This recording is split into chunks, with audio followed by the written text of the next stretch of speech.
Marian, ano ba ang detalye tungkol dito sa naaprubahan agad na budget?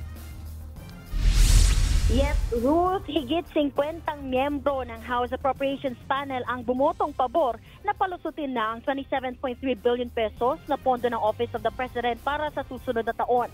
Dahil nakagawian na o dahil dun sa tradisyong tinatawag na interbranch courtesy, hindi na binusisi pa ang budget ng opisina ng Pangulo. 56 na members nga ng Appropriations Panel ang bumotong pabor na palusutin na ang OP budget nang walang interpellation sa detalye nito, habang 5 naman o 5 ang tumutol mula sa minorya.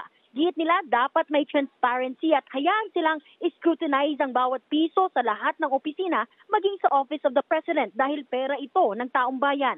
Mas malaki ang pondo sa 2026 ng 72% kumpara sa higit 15 billion pesos ngayong taon. Malaking bahagi daw kasi nito o 64% ay mapupunta sa pag-host ng Pilipinas para sa ASEAN Summit sa 2026.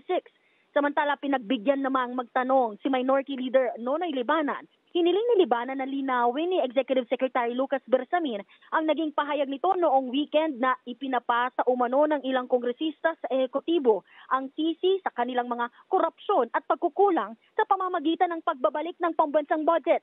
Sabi nga ni Bersamin, linisin daw muna ng Kamara ang sarili nilang bakuran. Pakinggan natin ang pahayag ni Executive Secretary Lucas Bersamin.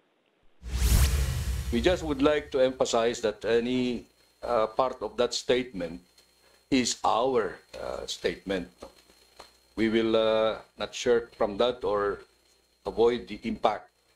But we would like to emphasize today that that statement was more to stress our institutional separation from the House of Representatives. It was a consensus of the cabinet, and it was more to emphasize our constitutional position and separation and to elicit cooperation and support from the House of Representatives more than any other.